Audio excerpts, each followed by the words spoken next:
The snap of the leather whip was the only sound that dared to break the stillness of the Texas twilight. It wasn't the sound of work.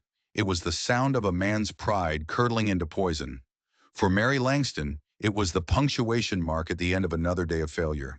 Her husband Gavin believed a woman's worth was measured in sons, and her womb remained a barren, desolate land. But what Gavin didn't know, what the entire town of Redemption couldn't see, was that some seeds need more than just soil to grow. Sometimes they need to be saved from the fire first. The dust of Langston Creek Ranch settled on everything. It was a fine red powder that coated the sills, soured the water, and seemed to fill Mary's lungs with every breath she took. It was a suffocating kind of dust, much like the presence of her husband. Gavin Langston's ranch was his kingdom, a sprawling territory of scrub and cattle left to him by a father who had been twice the man he was. Gavin wore his father's name like an ill-fitting coat, and the weight of it made him bitter. His cruelty had a singular focus: Mary. They had been married for 5 years. 5 years of silent meals. 5 years of him turning his back to her in their bed. 5 years of her prayers to a God who seemed as distant as the mountains on the horizon. 5 years, and no child. "It's a curse," Gavin would snarl, his voice a low rumble that promised violence. "My father built this land with his bare hands. He had me to carry on his name. What have you given me, woman? Dust. Nothing but dust." Tonight, the cruelty wasn't just in his words. He'd found a small, hand-carved bird she'd been whittling, a secret comfort she kept in her sewing box. He'd smashed it under his heel. When she cried out, a small, involuntary sound of grief, he had taken it as defiance. That was when he uncoiled the small whip he kept by the door. "Maybe this will remind you of your duty," he'd hissed. The leather struck the back of her cotton dress. The sting was sharp, electric, but it was the humiliation that cut deeper. She didn't scream. She had learned long ago that silence was her only shield. She bit down on her lip, tasting the salt of her own blood, and stared at the splintered remains of her little wooden bird. The next morning, the welts on her back throbbed with every movement. She pulled her dress on carefully, choosing one with a high collar. Her reflection in the tarnished mirror was a stranger, a woman with haunted eyes and a mouth set in a permanent line of sorrow. She was only 23, but she felt as old as the parched earth outside. Gavin demanded she ride into town for supplies. He wanted to parade his possession, to show everyone that all was well at Langston Creek. He never saw the pitying glances from the other women, or if he did, he enjoyed it.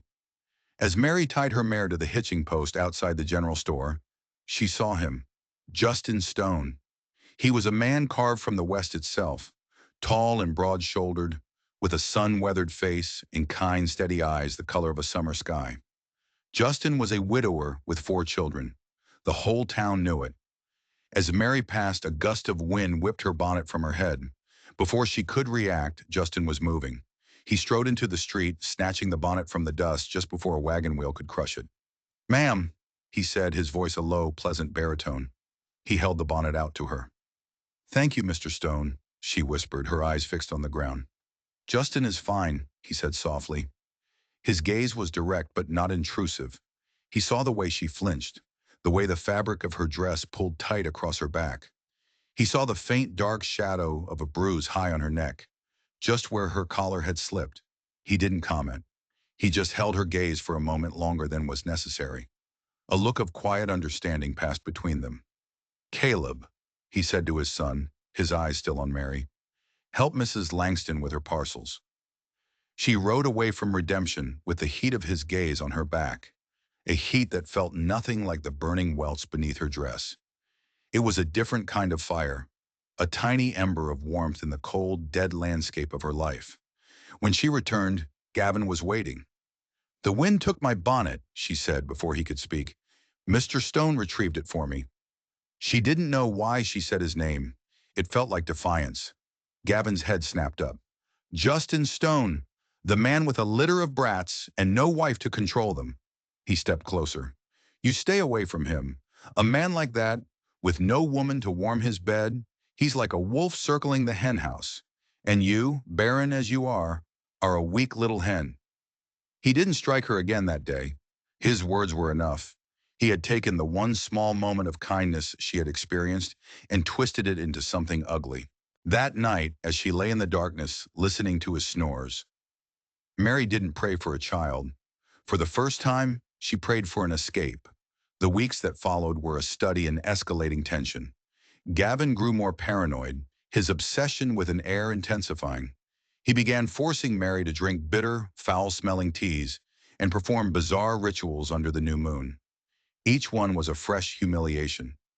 Mary moved through her days like a phantom, her spirit shrinking until it felt like a tiny, hard knot in her chest. The first twist in her fate didn't come from a helping hand, but from a piece of paper. While Gavin was out, Mary was cleaning his father's old office. As she dusted a heavy oak desk, her rag caught on a loose drawer pull. The drawer slid open, revealing a stash of personal papers. Tucked at the very back was a small folded letter from a doctor in San Antonio, dated 30 years ago. It was addressed to Gavin's mother. Her hands trembled as she unfolded it. It was a letter of condolence, expressing sympathy for a childhood illness. The doctor wrote, "While young Gavin has made a full recovery, I feel it my duty to inform you that such a case, particularly with the high fever he endured, can sometimes result in lasting complications. There is a possibility, though not a certainty, that he may find himself unable to sire children in the future." Mary read the words again, and again. The air left her lungs in a rush. It might not be me. The thought was a lightning strike, illuminating the dark prison of her self-loathing. For 5 years she had carried the crushing weight of this failure. And all this time the fault may have lain with him. The cruelty, the obsession, the violence.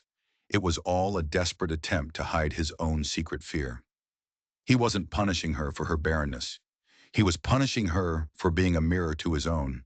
A strange and terrible strength flowed through her. She carefully folded the letter and tucked it deep within the bodice of her dress. This knowledge was a weapon. She didn't know how she would use it, but she knew she would not remain a silent victim forever. Her chance came a week later. A calf had wandered off. Gavin, in a foul temper, ordered her to find it. "And don't come back until you do," he'd roared. She rode out and found the calf grazing near the boundary between their property and Stone's Throw Ranch. As if summoned by fate, she saw Justin Stone in the distance. He rode toward her, stopping a respectful distance away. "Mrs. Langston," he said. His eyes were sharp, taking in a new bruise on her cheek, artfully hidden by her hair, but not hidden enough. Summoning all her courage, she spoke. "My husband, he has been very concerned with matters of legacy lately." A muscle in Justin's jaw tightened. He understood. "A man's legacy isn't just in what he creates," he said carefully. "It's in what he protects." He paused. "My Mary, she used to say a family is a garden. You can't whip the flowers into blooming." The words were so painfully accurate that tears sprang to Mary's eyes. "She also used to say," Justin continued, his voice soft, "that some plants need to be transplanted to better soil if they're ever going to thrive." He looked directly at her. It was not a proposition. It was an offer of help. "That stretch of land there," he said, pointing to a wooded pasture on his property. "It's my north pasture. Quiet place. If a person ever found themselves lost and in need of a place to rest for a night, well, no one would bother them there. The gates never locked." He tipped his hat and rode away, leaving Mary alone with the weight of his words. The gates never locked. It was a key. He had just handed her a key to her own cage, and she knew with chilling certainty that she would have to use it soon. The final straw wasn't a whip. It was a quiet public execution of her spirit. The town held a church social. Gavin insisted they attend, to present the image of a solid Christian man with his devoted wife. The pastor, a well-meaning but oblivious man, boomed, "Gavin, Mary, so good to see you. We pray the Lord sees fit to bless your union with the laughter of children soon." The air grew still. Everyone heard. Gavin's face went rigid. He forced a tight smile. "The Reverend is kind, my dear, but the Lord's blessings are mysterious. It seems he blesses some fields while leaving others barren." He looked directly at Mary, his eyes cold. "No matter how much you plow them." The meaning was as sharp and as public as a slap. Mary felt the blood drain from her face. He had stripped her bare in front of the entire community, branding her with his own bitter failure. The ride home was suffocating. The moment the cabin door closed, the silence broke. "You embarrassed me," he hissed. "You made them pity me." "I did nothing," she whispered back, the first spark of defiance she'd shown in years. Her defiance enraged him. He grabbed her arm, his fingers digging in like talons. "I will do more than shame you," he growled. "You are a broken vessel, and I will break you completely." He threw her to the floor and reached for the whip. But as he raised it, something in Mary finally snapped. Tonight, she thought. It has to be tonight. She scrambled away toward the bedroom. He laughed. "Nowhere to run!" He let the whip fall on the floor beside her, the crack echoing like a gunshot.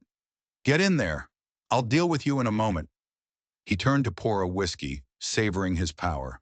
That was his mistake. Mary fled into the bedroom, not to cower, but to act. Her hands were steady and swift. She grabbed the small pouch containing the letter and her savings. The bedroom had a small window, barely large enough to crawl through. She pushed the shutter open. She could hear Gavin humming a tuneless, menacing song in the other room. She didn't hesitate. She threw one leg over the sill, then the other, and dropped silently to the soft dirt below. She crept to the smaller corral where her quiet mare was kept. The gate creaked. She held her breath. Still nothing. There was no time for a saddle. She pulled herself onto the horse's bare back and nudged it into a walk. Only when she was 100 yards away, shrouded by darkness, did she kick the mare into a desperate gallop. She rode north, with the image of Gavin's face burned into her mind and the sound of the whip cracking behind her. The landscape was a terrifying monochrome world under the pale light of the moon. She remembered Justin's directions. "My north pasture, the gates never locked." It felt like a lifetime before she saw it. A stretch of fence and a simple wooden gate. She slid off the horse, her legs so weak they nearly buckled. She fumbled with the latch. It swung open with a soft sigh. She led the mare inside and closed the gate behind her, as if shutting a door on her old life. She collapsed at the base of a large cottonwood tree, her body trembling uncontrollably, and finally allowed herself to sob. She didn't know how long she sat there. Eventually she heard hoofbeats, slow and steady. She scrambled to her feet. Had he found her? A figure on horseback emerged from the trees. It wasn't Gavin. It was Justin Stone. He held a lantern, casting a warm, golden glow. "I heard a horse running hard," he said, his voice calm. "Figured it wasn't one of mine." He took a step closer, his eyes taking in her torn dress, her wild hair, the raw fear on her face. "You're safe now, Mrs. Langston," he said softly. "You're on my land. He can't touch you here." He took off his heavy canvas coat and draped it over her trembling shoulders. It smelled of pine, leather, and earth. It was the smell of safety. "Come on," he said. "The house is warm. There's a fire in the hearth." As she followed him toward the distant, welcoming light of his ranch house, she knew her life at Langston Creek was over. The escape was complete, but the battle for her future had just begun. The kitchen at Stone's Throw Ranch was another world.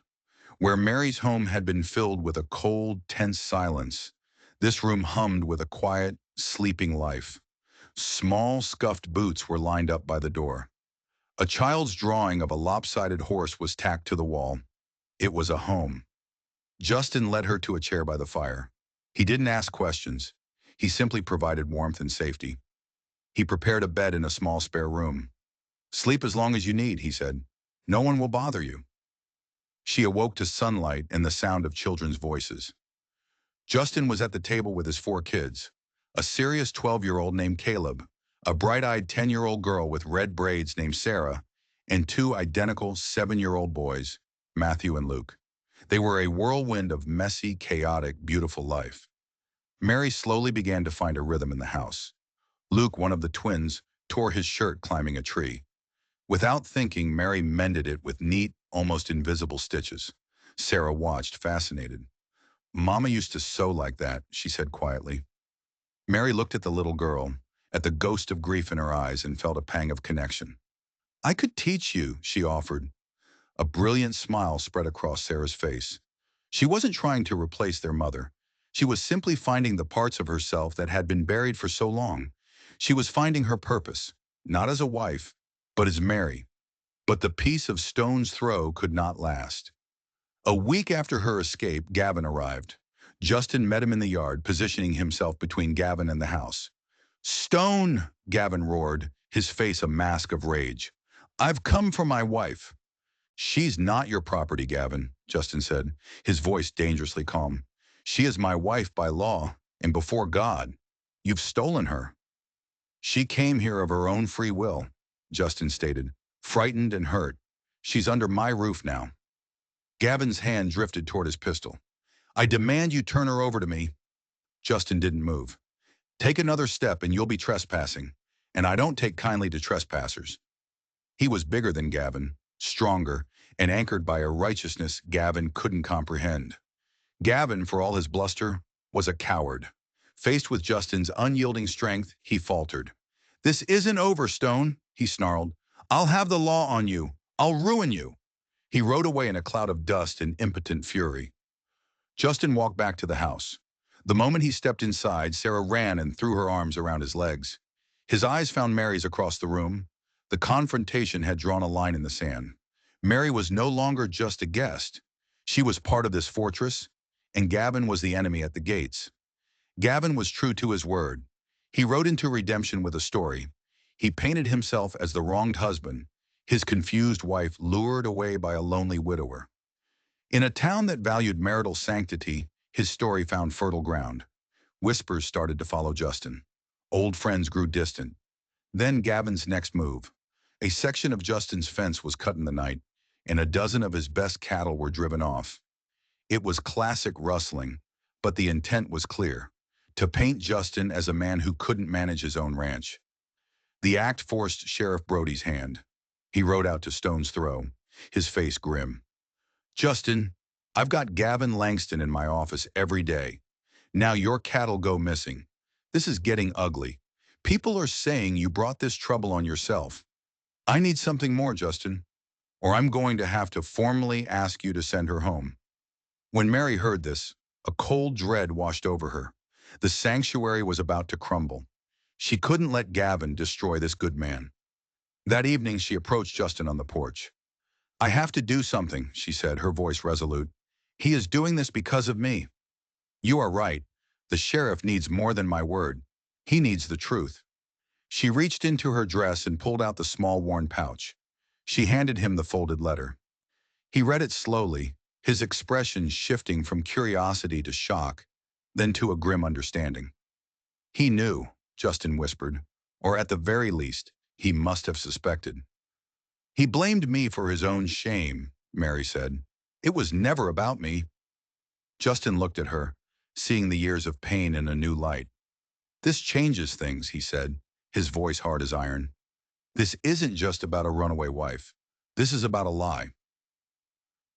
The next day they rode into redemption. They went first to Doc Adams, an old crusty man who had seen all the town's secrets.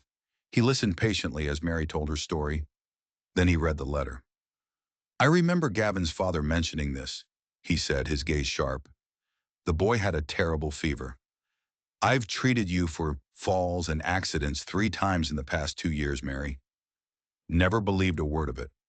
"Will you speak to the sheriff?" Justin asked. "Patient confidentiality is sacred," the doctor replied. "But preventing a greater harm, that's a doctor's duty too.